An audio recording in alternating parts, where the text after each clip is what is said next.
狗狗成年之后竟会和自己的母亲交配，这种现象让人不解，甚至有点毁三观。狗狗为何会做出如此举动？难道它长大后就不认识自己的母亲了吗？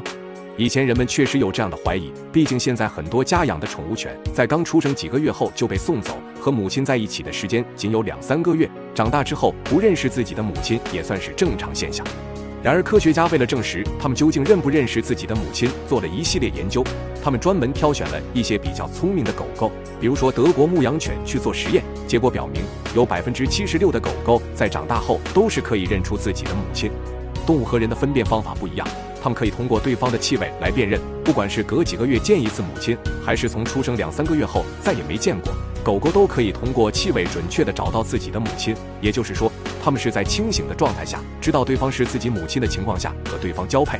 这听起来匪夷所思，但这在动物界中是很正常的现象，在城市里的狗狗中更是屡见不鲜。不少宠物主都曾遇到过这种看似离奇又有点合理的事件。要知道，不管对人和动物来说，近亲繁殖都是大忌，在人类眼中不仅违背了伦理道德，还会导致后代患上遗传病。然而在狗狗的世界中，这种事情却在所难免。狗狗在知道对方是自己母亲的情况下，还要和对方交配，这是怎么回事？难道它们没有羞耻心吗？没错，狗狗确实没有羞耻心，不只是狗狗，人和动物在繁殖期的行为都是不受控制的。它们和人类不一样，人类在意礼义廉耻，有自己的思想，会制定规则去约束自己的行为，知道什么事情不能做，而狗狗则不同。它们的世界中没有道德这一说，不管做什么都是随心所欲，再加上发情期的时候受到激素的控制和驱使，它们只知道交配繁衍后代，这都是出于本能反应。狗狗不会有羞耻心，它也不知道和母亲交配是不道德的。还有一点就是，对于狗狗来说，母亲是自己身边最亲密的异性。很多城市中生活的狗狗一般情况下都很少外出玩耍，它们身边只有兄弟姐妹，在成长过程中母亲可能是它唯一接触过的异性，因此到了繁殖期，它第一个想到的异性就是自己的母亲，和母亲交配也是理所应当的。这种现象在家养狗狗中比较常见。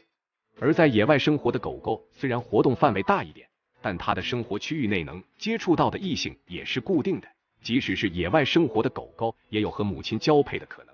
狗狗在生活中非常依赖自己的母亲，母亲就是它最亲密的异性，而母狗也不会介意和自己的孩子交配，在它们眼里这些都是合理的。比起和陌生的异性发生关系，狗狗和自己的母亲更加亲近，而母亲对这种行为也会欣然接受，一般情况下都不会拒绝。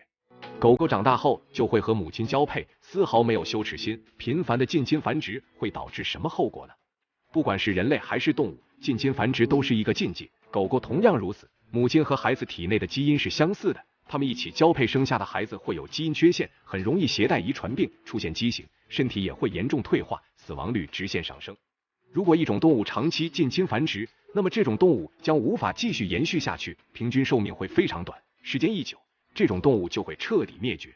近亲繁殖的弊端是有目共睹的，动物们为避免近亲繁殖做出了相应的策略。比如说，狮子为避免近亲繁殖，将族群中的雄狮逐出狮群，长大后的雄狮在遇到自己的母亲或者姐妹的概率非常小，这就从根源上解决了近亲繁殖。要知道，动物们在繁殖期的交配行为无法受自己控制，它们只能用这种方法避免近亲繁殖。